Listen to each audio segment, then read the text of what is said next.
ಗೀತೆ ಅಧ್ಯಾಯ 4 ಜ್ಞಾನಕರ್ಮ ಸನ್ಯಾಸ ಯೋಗ ಶ್ಲೋಕ 21 ನಿರಾಶೀರ್ಯತ ಚಿತ್ತಾತ್ಮ ತ್ಯಕ್ತ ಸರ್ವ ಪರಿಗ್ರಹ ಶಾರೀರಂ ಕೇವಲಂ ಕರ್ಮ ಕುರ್ವನ್ನಾಪ್ನೋತಿ ಕಿಲ್ಬಿಷಂ. ಈ ಶ್ಲೋಕದಲ್ಲಿ ಬರುವ ಪದಗಳ ಅರ್ಥ ಹೀಗಿದೆ. ನಿರಾಶೀರ್, ಯಾರಿಗೆ ಯಾವುದೇ ಪ್ರಕಾರದ ಆಸೆ ಇಲ್ಲವೋ.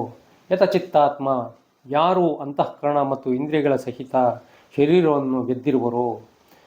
ತ್ಯಕ್ತ ಸರ್ವ ಪರಿಗ್ರಹ, ಯಾರು ಸಮಸ್ತ ಭೋಗ ಸಾಮಗ್ರಿಗಳನ್ನು ತ್ಯಜಿಸಿದ್ದಾನೋ. ಕೇವಲ ಶಾರೀರಂ, ಶರೀರ ಸಂಬಂಧವಾದ ಕರ್ಮಗಳನ್ನು ಕುರ್ವನ್ ಮಾಡುತ್ತಾ ಇದ್ದರು. ಕಿಲ್ಬಿಷಂ, ಪಾಪವನ್ನು ನ ಅಪ್ನೋತಿ, ಪಡೆಯುವುದಿಲ್ಲ. ಈ ಶ್ಲೋಕದ ಅರ್ಥ ಹೀಗಿದೆ. ಯಾರಿಗೆ ಯಾವುದೇ ಪ್ರಕಾರದ ಆಸೆ ಇಲ್ಲವೋ, ಯಾರು ಅಂತಃಕರಣ ಮತ್ತು ಇಂದ್ರಿಯಗಳ ಸಹಿತ ಶರೀರವನ್ನು ಗೆದ್ದಿರುವನೋ, ಯಾರು ಸಮಸ್ತ ಭೋಗ ಸಾಮಗ್ರಿಗಳನ್ನು ತ್ಯಜಿಸಿದ್ದಾನೋ, ಅಂತಹ ಸಾಂಖ್ಯಯೋಗಿಯು ಕೇವಲ ಶರೀರ ಸಂಬಂಧವಾದ ಕರ್ಮಗಳನ್ನು ಮಾಡುತ್ತಾ ಇದ್ದರೂ ಪಾಪವನ್ನು ಪಡೆಯುವುದಿಲ್ಲ. ಈ ಶ್ಲೋಕದ ವಿವರಣೆ ಹೀಗಿದೆ.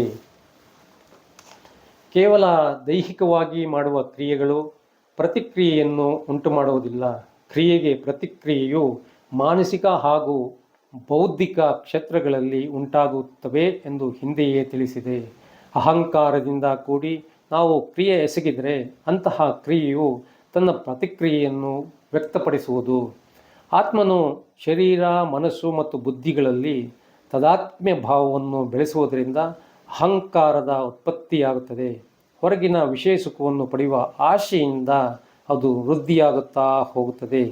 ಆದ್ದರಿಂದ ಯಾವಾಗ ವ್ಯಕ್ತಿಯು ಆಸೆಯನ್ನು ತ್ಯಜಿಸುತ್ತಾನೋ ಮತ್ತು ಶಾರೀರಿಕ, ಮಾನಸಿಕ ಮತ್ತು ಬೌದ್ಧಿಕ ತಾದಾತ್ಮ್ಯವನ್ನು ಬಿಡುತ್ತಾನೋ, ಅಂತಹವನು ಕೆಲಸಗಳನ್ನು ಮಾಡಿದರೂ ಕರ್ಮ ಬಂಧನವಿಲ್ಲ ಎಂದು ಈ ಶ್ಲೋಕವು ಘೋಷಿಸುತ್ತದೆ.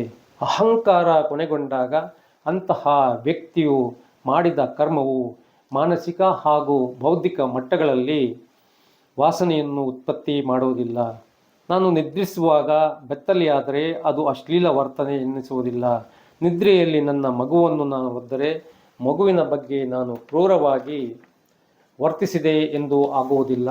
ಈ ಎರಡೂ ಕೃತ್ಯಗಳಲ್ಲಿ ನಾನು ಭಾಗಿಯಲ್ಲ, ಏಕೆಂದರೆ ಕಾರ್ಯ ನಡೆದಾಗ ನಾನು ಶರೀರದಲ್ಲಿರಲಿಲ್ಲ. ನನ್ನ ಶರೀರದ ಕೃತ್ಯಕ್ಕೆ ನಾನು ಹೊಣೆಯಲ್ಲ.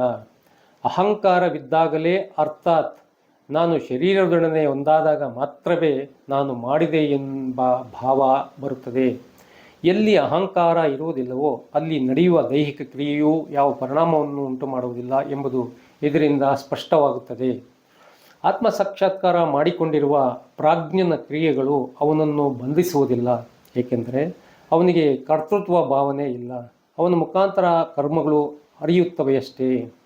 ಅಂತಹ ಶ್ರೇಷ್ಠ ವ್ಯಕ್ತಿಯು ಕರ್ಮಿಯಲ್ಲ, ಅದರ ಬದಲಾಗಿ ಪರಮಾತ್ಮನ ಇಚ್ಛೆಯನ್ನು ವ್ಯಕ್ತಪಡಿಸುವ ಉಪಯುಕ್ತ ಉಪಕರಣವಾಗುತ್ತಾನೆ.